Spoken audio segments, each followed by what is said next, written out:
Yon, magandang buhay. I'm back. Again, it's Mang Bless.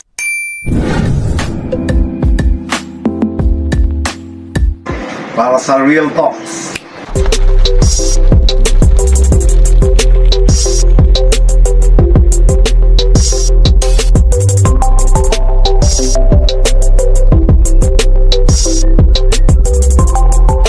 Magandang buhay. I'm back. It's Real Talk number 53 with Mang Bless. Ang ating word for today ay beneficial. Ano po ba yung beneficial? Yan, kung ano po ang nakakatulong sa ating mga jet warriors. Kasi dito sa ating hobby, kailangan i-check po natin kung ano yung mga nakakatulong. Bukod sa nakakasama na ating iwasan, ay mas mahalaga yung nakakatulong.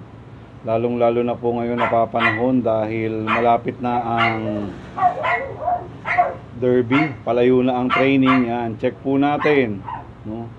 Kaya sa mga nagkakaproblema, palagay ko sa mga lalong-lalo sa mga may sakit, may mga konti tayong pagkukulang, preparation. O kaya lagi kong sinasabi na na-overlook ng iba, baka kargado na ng matinding virus ang breeder nyo, pero siya ay nakastable na. Pero sa iba na itatawid niya, pag humina yung resistensya, dyan na po atake yung mga kalaban o mga sakit o mga impacto at virus. Magtataka tayo, nung normal na lipad lang, hindi naman natin napapansin yan. Shout out muna kay Rino, mga aking superstar, no? Pero ngayon, dahil nahihirapan na, nagsisimula ng mahirapan, lumalabas na yung mga karamdaman, mga basic lang sa mga respiratory. Dahil yung iba nagpo-force flight, pero yung iba wala namang problema sa mga one eye colds. Yan, reviewin nyo po yan para makikita natin. Balik po tayo sa ating word, beneficial. So ano po ba yung mga kailangan? Yan. So po, lagi ko pong sinasabi, magmula noon hanggang ngayon, ay yan po ang aking mighty na supplement, ang Vitaminor ng Brewer Cheese. Dahil noon pa nagsimula ako magbasa ng libro hanggang sa Whiskey Maker Brothers, ay natural na Vitaminor ang pinakamaganda. Although marami na rin po mga Brewer Cheese. Yan po, may repack po tayo niyan. At ang aking 5-in-1 lang na mix, yan, ulitin ko po yan. Yan po ay Brewer Cheese, Pink Mineral, Picotrin, Super Saiyan, saka yung Malunggay Powder. Yung mga nakahiwalay din po niyan. Kung gusto nyo po at kung ano po yung tips sa inyo ng mga kaibigan yung champion din, doon po tayo mag-ano. Pero ito po yung mga literal na mga kailangan lang. Yan po yung garlic oil, available na po by your request. At ang mga literal na mga grits, yan po yung mga beneficial po sa kanila. Sabi ko nga, galing po sa dinosaur yung mga kalapati natin.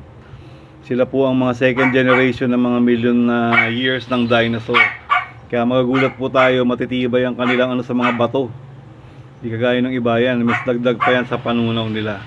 At syempre, kailangan nyo talagang mag-recovery. Beneficial po yung mga sneaky mix. Yan, with hemp po yan. Hindi naman po tayo supplier, pero yung iba pong by request. Yan, meron po tayong mga konting-konti rito. By request lang po yan. Baka may maisip pang hindi maganda yung iba sa atin. Pagaya yan, by request. Shout out kay Rap. Thank you.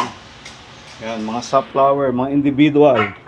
Pati yung mga breeders po natin, may per bag at may mga individual po tayo na mga flyer at breeder mix. Shout out kay Sir J. Yan, mga kalapatid flyer mix po ito. Kung nakikita nyo po, malalaman nyo po yung benepisyo nyan kaysa sa mga ordinary mix. Yung iba ay bultong-bulto pa rin yung katawan, pero yung iba ay nagsisimula na mag-deteriorate. No? Ganyan po yung check po natin benepisyo, kagaya po nito, mga probiotics. Itong ang special na probiotics din. Hindi rin po regular yan dahil kapag loaded na po ng good bacteria, hindi na po natin kailangang araw-arawin ang mga probiotics yan. Konting tip lang po yan. No? Kasi pag unang bugso lang ng ating cleansing, unang first 2 weeks, okay yan. Pero pag medyo palagay natin well maintained na o balance na yung ating digestion ng ating mga kalapate, once or twice a week ay enough na po yan, hindi na po yan regular. Yan. May mga dessert products din po tayo rito. May 4-in-1 para stop BS. Sorry po dahil laging nagka-problema ng mga nakaraan sa mga respiratory, kaya ubos po yung mga Orni Special. Ito po pala, dumating na rin po ang 2024 na commercial na ring, na yung ibang ayaw magkarera, ayaw ng club bands dahil parehas din naman daw sa dami ng entries ngayon. Yan, ito po pala yung 4-in-1 natin, lalagay na po natin. Alright, at dahil nag-overtime na naman po ako, yan, check nyo lang po yung mga benepisyo na nilalagay natin sa mga ibon natin. Sa mga recovery yan, Belgasol, mga literal po na yan, yung mga Blessed B complex, pang literal na pang preparation. Kaysa sasabak po sila na hindi sila naka-awu. No, kasi mga warriors po yan, hindi yan kailangan ng sabi po ni Leonidas na puro pala lang yung dala, no, para sa buhay-buhay natin yan. I-check po natin lagi kung ano yung mga beneficial sa isip natin, sa mga pumapasok at sa mga katawan natin. At dahil dyan, overtime na po ako, i-detail ko po individually isa. Kagaya po niyan, sample na advance, yung brewer's yeast, ang mga purpose, pakinabang, at kung saan ang limitation niya. Thank you. Peace.